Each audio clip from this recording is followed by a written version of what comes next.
Welcome to Macrocode. If you're new to this channel, consider subscribing. So today I want us to learn how the Speed.NET Core project structure works. That is, we are going to use our API. That is a simple API project to explain the Speed.NET Core Web API structure and understand the purpose of each folder and file in a typical Speed.NET Core application. So what we need to go through, we'll go through the purpose of Program.cs, appsettings.json, the controllers, the models, and even in case there's a service folder and the launch settings.json file. So we'll actually explain everything that you see here on this particular folder or structure.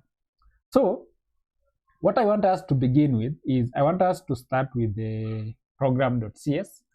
So this is the program.cs file. So every project that you create for ASP.NET Core, you'll be able to see the program.cs file. So this is the entry point of an ASP.NET Core Web API or even an ASP.NET Core app. So here on this particular program.cs file, this is where the application starts. This is also where we register the services, as you can see what we've been doing. And this is actually the middleware pipeline, where the middleware pipeline is configured.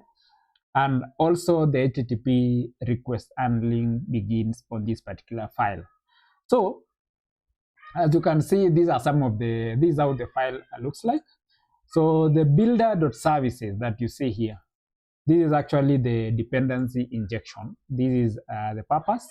And the app.use, you'll see here the app.use, Swagger, app.use, Swagger UIGen. These are actually the middleware. Then we have the app.map controllers. You can see it here. So this is the routing. So here we have the routing. So this is the routing. So I'll just try to explain. So let me just put in that. So this is the routing. Then we have here we have the middleware, and we can also have the same. You see what we have here. We can also have it here. So this is actually what it works when in development environment you can decide to display Swagger, or if also you want it on production, you can have it here. So then we have our dependency injection. So we have here dependency injection. So this is dependency injection. And also we have the app.run here. So this is where the application starts. So this starts the server. So what you should know is think of a program.cs as the brain and traffic controller. So this is the kind of a brain and traffic controller. So the next file that we should be able to understand is the controllers. For example, our student controller. So controllers handles the HTTP request. So you can see this is how it looks like. We have different endpoints. The get students, which will retrieve the list of students. Get student by an ID, which gets all, that is the details of a student based on an ID. So the responsibilities of the controller, it receives the HTTP request, that is the get, post, put, and delete. And it also calls services or data layer and return the HTTP responses. So controller should not contain any business logic. So here, when developing controllers, you should not have it handling any business logic. Then we have our folder called models. So here you'll see this is our model. So for the models, so the models represent the data structure. So this is how the model looks like. And you can define as many models as you want. So the model is used for data mapping, that is for EF core, request and response data, and also business entities. So model describes what the data looks like. So this is how the data looks like, and it is also how we've mapped it to the table. So if you go to the database application DB context, you can see this also translates to the tables. So another folder is the database. So this database, it usually contains the DB context and the database related logic. So mostly you will find database or data. So those files are kind of the same. So we have the application DB context. So the application DB context, as you can see, this is our application DB context. And the responsibilities of this is to allow database connection, table mapping, as you can see here, and also EF core queries. So you can perform these here. So this is where actually entity framework core lives. So this is where entity framework core lives. So you can have the service folder where you'll be having the business logic layer. So in case you want to have the service folder, you can create a folder here where you'll be having the business logic layer, and that is where you'll keep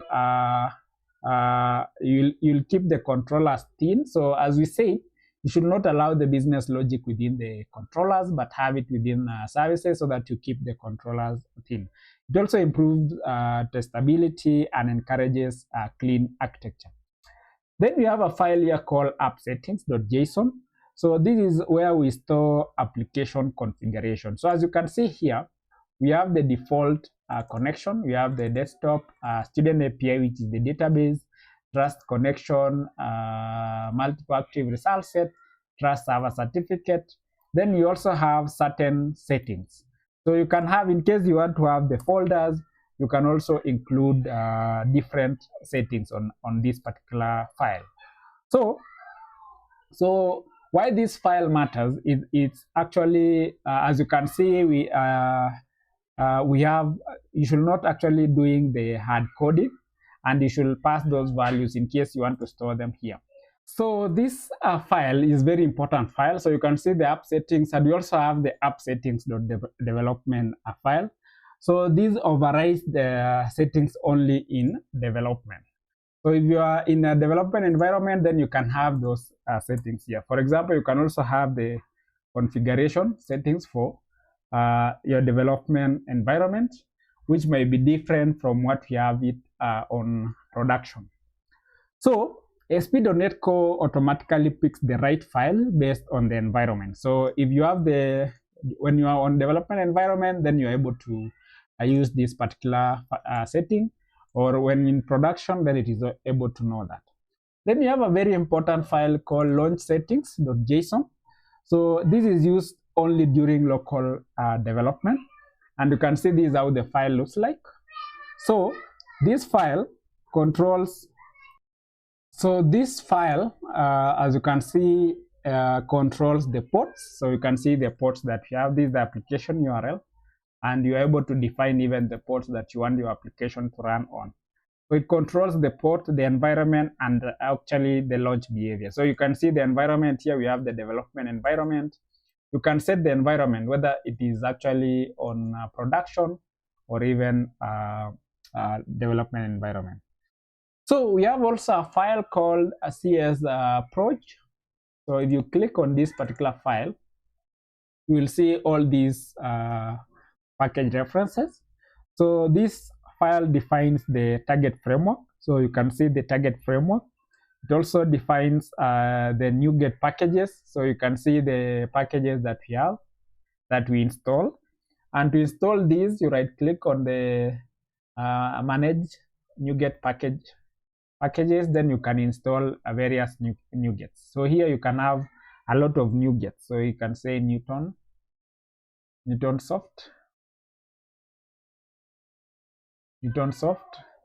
So this is Newtonsoft. Soft. Let's just say soft. Or you can say JSON. So you can install various Newtonsoft NuGet packages. For example, you can see this one. If I just click here and install, then we'll be having that package here. So you can see it is already here on our CS Proj file. So it also defines the build settings. So this is about the CS approach.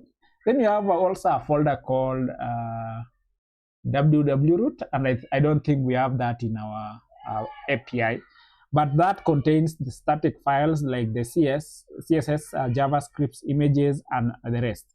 So not commonly used in Web API, but it is mainly on ASP.NET Core web app. So that is a simple explanation on how this is the structure of a simple ASP.NET Core project. So the best thing that you should keep in mind is you should ensure that you keep the controllers thin, use services for business logics, use DTOs for API responses, avoid database logic in controllers here. Avoid database logic within the controllers and follow the separation of concern. So I think that is it for today. In case you like the video, comment down below and see you in our next episode. Bye.